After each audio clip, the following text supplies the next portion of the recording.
Welcome to another edition of 42 Straight Years In.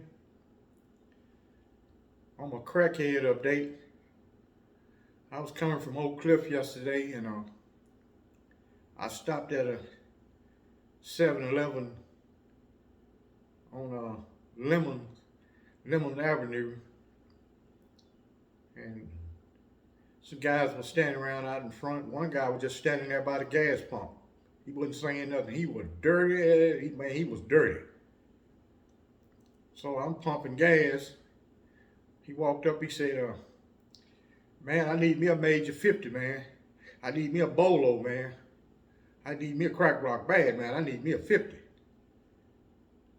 He said, "Man, I ain't got no money. Ain't got nowhere to live. Boy, this dude dirty, man." So I said, "Well, I might can help you out, man." So I gave him a $20 bill. I said, "Here you go, man. Hey, man, God bless you, man." I said, "Yeah, okay, man. You think so?" He said, "I know so, man. You helped me out. Now that's part of my major 50, man. I got to get me 30 more, and I'm going to get me a major 50. And I'm going to blow the roof off the top of my head." I said, "All right, man." And as I was getting ready to leave, I saw another guy standing over by the door to 7-Eleven, by the trash can. He was an older guy. He's the same way. He was dirty as hell. So I handed him a $20 bill. "Here you go, man. Yeah, I say that ain't much, man, but it gets you part of what you're looking for." He said, "Hey, man, appreciate it, man." Try to shake my hand out. No, I don't want to do no shaking. I just dapped him and kept it moving. That's my crackhead update. Y'all know what it is. Get your motherfucking shanks out and let's get ready to ride. You know, it's something about the political arena in the United States. Majority of these people, once they voted in office, they take that as a lifetime duty. That's why things never change.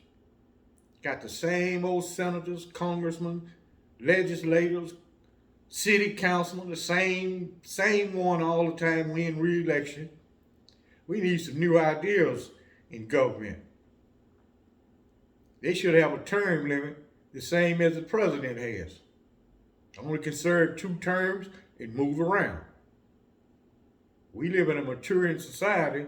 We need fresh ideas. And another fun fact, 95% of the senators and the people in the House of Representatives are millionaires. They are millionaires. And plus they make an annual salary of $174,000 a year. And they give it $1 million as a budget for the office. And all the travel expenses, and that's courtesy of the U.S. government. And you get a lot of inside information if you was a senator or a member of the House. You the one to write the laws for these large corporations to exist. So you know when a bill is going to be passed, you would know how to go buy stock in that company or to sell your stock to keep from taking a loss. So there's all type of fringe benefits if you are a member of the government, including local government, the same way if you was a councilman.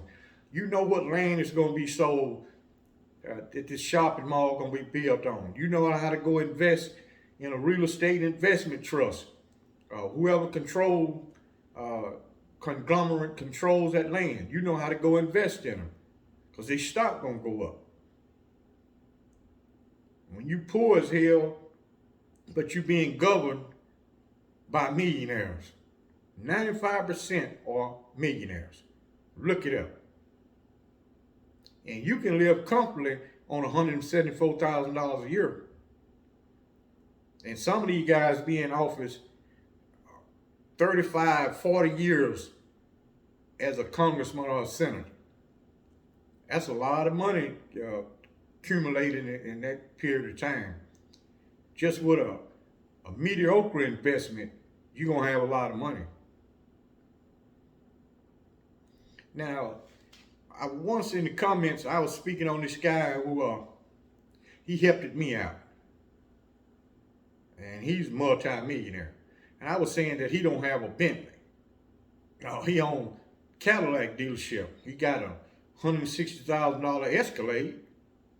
And he took me shopping to this exclusive men's store out in deep North Dallas. Ain't nothing but wealthy people. Man, he got me in this men's store. I got, from being in prison, I used to subscribe to Gentleman Quarterly.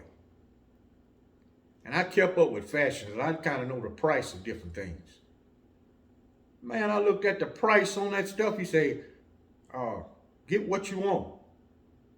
And he went over there and started talking to a salesman knowing because he comes in there all the time.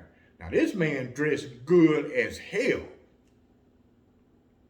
And man, I was just looking at prices. I hadn't selected nothing. So he come over there. I picked up a shirt, a Savali roll. I saw it cost $300. I said, oh, no. I put that shirt back down. I went and told him, I said, I think we're in the wrong store. He said, say, man, I know you ain't never had nothing before. He said, select what you want. He said, whatever you buy in this store won't even move the decimal point on my money. He said, I got some good accountants. I'll just hire this off in my taxes somewhere. He said, man, shop till you drop. He said, I wasn't picking nothing. I wasn't selecting anything. He come over and say, you like this shirt? You like this? You like this? He'll start getting stuff. Man, the ties in there. Cheapest tie I saw cost $125 for a tie. I said, oh, no. But, I've heard of wealthy people. I ain't never had been around none. I met a couple of guys who were wealthy in prison, but that's in a prison setting. I'm talking about on the outside. I ain't never had been around no guy like this. And another thing, he didn't want to hear no sad sack stories. He told me that. He said, the only reason I helped you is because you was locked up. So you couldn't accumulate no assets. I don't expect you to have no money. He said, believe me, if you would have been free, I would not help you. He said, because nobody can tell me about being poor. He said, just because I'm white don't mean that I was rich. He said, I was poor as hell. He said, I made it out of college and married this lady. She divorced me, took 2 of my car lots. I had to start all back over. He said, man, I know what it's like being poor. He said, so I don't want to hear no sad sack story. And another thing, people got to get rid of that victimization mentality. Man, this is the way America is set up. You're going to have to deal with it. You're going to have to work within the parameters of what you got to work with.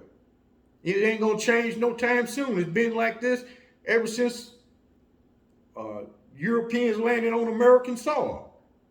You can't claim to be a victim all the damn time. How the hell you going to go forward constantly looking backwards? You don't never forget, because history has a tendency of repeating itself. But you can't hold on to that. Every time you fail in something, you got to blame it on someone else. What about you taking accountability and responsibility for your damn self? I've said this before. Everybody want to get paid $30, $40, $50 an hour. But they don't have that type of skill set. If you only can function as a laborer, how in the hell you think they're going to pay you $30 an hour as a laborer? You ain't got no skill set. So then you'll blame it on, man, this government, man, this and that. You live in America. That's how the government is ran in America. This is a capitalist country. That's how things are ran here. So you're going to have to work within the framework you given with. On a daily basis, you face with the same identical ordinance, rules, regulation, laws. You got to work within that in order to make it. And you can do it. It's too many other people are doing it. Everybody can't be a business owner. You got to have workers. So somebody got to work. Everybody say, well, I want to own a business. The average person do not even know how to run a business. They ain't got the first idea. They don't have no idea whatsoever on how you set up a legit business. What government agency you go to? What permits do you obtain? How do you pay your taxes? Where do you pay them at? The average person can't run no business, even though he might have a hell of a skill set. He might be a hell of a mechanic. That don't mean he can run a business. He might just can work on cars good or work on diesel trucks good. That don't mean he could own a diesel mechanic shop. Ain't but a few people that's business savvy. Look how many businesses in America fail. Every time you look around, the business is in bankruptcy. They fail left and right all the time. You know, you can survive being a worker. You just got to have the right job. And there's plenty of them out there. You know, when I was doing bad, I used to say to myself, man, I just want to pay bills. I had a survival instinct. That's all I thought about was surviving. But I know if I stayed on course, things was going to work out. I would say to myself every day, whatever you do, don't do no stinking thinking, because that only going to get your ass locked up. And it's easy to, it don't take but a millisecond to get in trouble. And it might last you your whole lifetime. Well, I know plenty of guys, for some petty ass bullshit, they got life in prison. Life sentence. And sometimes life means life. Even though Texas, depends on what type of life sentence you got, you have a parole eligibility date. That just means you eligible. That don't mean you going nowhere. That means you done served enough time. You got a 6 months clean disciplinary to come up for parole, and you're in the right custody status. If you don't have all those, you ain't even gonna see the parole man. You in closed custody, you won't see the parole man. You just had major disciplinary, you won't see. You might see him, you would not make parole. They'll tell you amount of disciplinary don't mean anything. Yeah, go in there and talk to a parole officer. They're gonna say, oh, I see you got 2 amount of disciplinaries here for possession of contraband. What type of contraband did you have? Oh, it means something. If it didn't mean shit, why the hell are they bringing it up? Why do they bring it up? So it ain't easy to get out of no prison. Not in this state, in the state of Texas, it's not. Hell, I know guys got non-violent cases, and they make them max their whole sentence out. Or he got a 20-year sentence, they're getting parole after he's been there 18 years. Then he finally make parole. I know guys who are Molly inmates, got college degrees. They're not making parole under this new system. Now, if you're under the old system, when I first went to Texas prison, you had a college degree and you ain't killed no cop. You not no mass body snatcher, sometime capital murder, you was going home. You go and saw a parole officer and you didn't have either one of those charges, you was making parole, making first parole. Now, none of that don't mean nothing.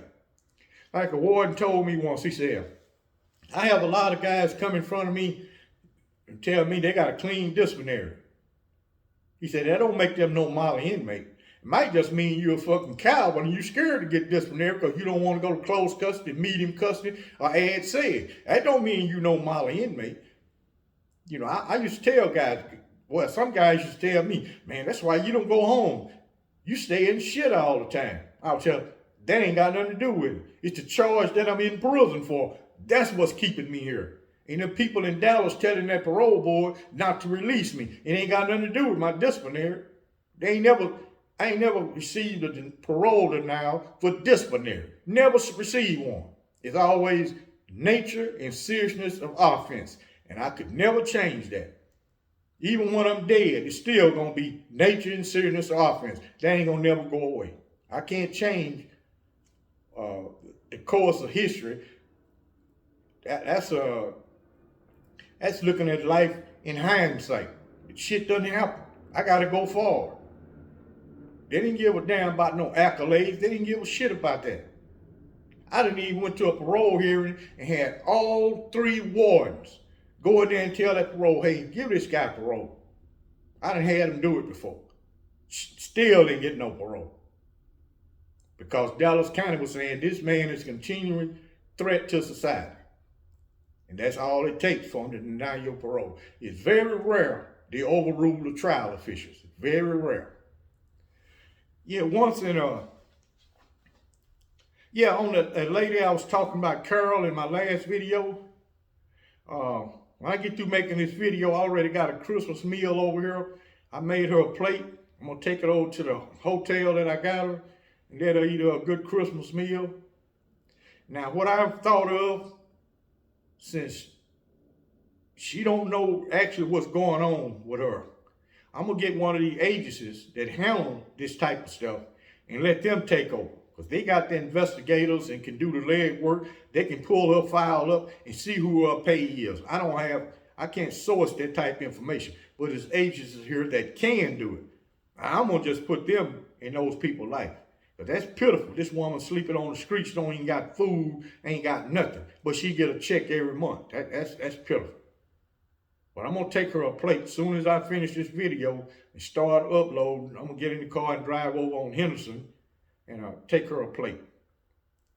Yeah, it was 1977 at the Ramsey unit. It was on. Man, I can't remember what that Christmas was on, but we was off work. Back in the day, they only gave you Christmas Eve and Christmas Day off. If the next day was a work day, you was going to work. It wasn't no laying around. They didn't care. They didn't give a shit. They gonna give you Christmas Eve, Christmas Day, and you was going to work. On New Year's, you only got New Year's off. And the day after New Year, you was back at work again. Wasn't no laying up in the cell block. So anyway, we was off that New Year, just sitting around. Guys got flip-flops on and short pants, got the t-shirts on, just sitting there. And all of a sudden, I hear a turnkey say, boss, you going in this door? He said, yeah, I know old Lord's voice. In walks old Lord. Now, he got his prison guard uniform on and his old cowboy hat. He came in and said, one hole. All you niggas in one hole, line up and get ready. I said, man, this man take us to work on Christmas goddamn Eve. Everybody looking crazy motherfucker. So the inmate guards in the building trying to start saying, all right, one hole, y'all get ready for work. You need to go in your cell and get your work boots. He said, y'all don't need no damn work boots. He said, come on out just like you is. One hole, pair up right here at this door and come out just like you is. I said, man, this man gonna take a motherfucker to work in flip-flops and every goddamn thing. So we line up, and as we going down the hallway, he's go right to the commissary. He let each one of us, it was 24 of us in that squad, he let each one of us order $30 worth of commissary for Christmas. So it was some good in this fucking man. That's the only prison guard I ever seen do some shit like that. He bought each one of us $30 worth of commissary. He said, man, my father in heaven told me to help you niggas out because you niggas work so goddamn hard. So I'm going to make sure you niggas have Merry Christmas. Because my father in heaven looking out for you niggas. And he look out for me, so I look out for y'all sorry ass. He said, I'm some sorry ass niggas, but I look out for you. At least y'all go to work. Man, this man here, he's a motherfucker. Man, we all come back with big sacks of commissary. And Ramsey had refrigerators on every cell block. That was the only prison had that. In the whole Texas prison, had a refrigerator on every cell block. You could put your ice cream in it, put your name on it, take your name on it, put it in the refrigerator. This is how the sodas work. It's sodas in there already. Any type of soda the commissary got. What you do is take a hot soda, same can, you got a Dr. Pepper, you put it in the refrigerator and you take a Dr. Pepper out, cold. That's how it operates. Also, we had an inmate welfare sack for guys who didn't get money from home. It's full of all type of goodies. You need some toothpaste, you just go sign your name on that list, reach in the bag, get you a tube of toothpaste. Now, when you do get some money, they expect you to replace that toothpaste. If you don't never get no money, that's on the house. Don't even worry about it. So you couldn't even get no modern inmates to do that. They'll think it's some slick shit. One of them stupid punk ass youngsters, he tried to go up there and get the whole sack, gambling and done lost, and go up there and get $10 out of the sack. He don't even need the shit. So guys back then had a little understanding. Even though it was hard as hell, they had an understanding among themselves, like it was no stealing. I know guys who went to work, leave a nice Zippo lighter on the seat, go to work all day out in the fields, come back. That Zippo lighter is in that same spot, and not one person touched it, including the inmate guards. They didn't play the stealing shit. You got caught stealing, most likely your ass gonna get killed. That's probably gonna be your punishment. Because cat gonna have open season on your ass. If you caught stealing, it's a wrap for you. Well, this is gonna be my video for today, man. Y'all enjoy y'all Christmas meal. Stay safe through the holiday season. Support me over on Patreon. Like and subscribe. Keep your shanks ready. Because it's dangerous time. It's 25th. They broke as hell right along with now. Boy, they broke. Oh, you think they ain't broke? That money been gone. Boy, they looking. They remembering shit they lost 4 months ago or think they lost. They looking for it right now. Don't let yourself be the one who they run up on and they start looking at you. Y'all like and subscribe. And I thank you for watching.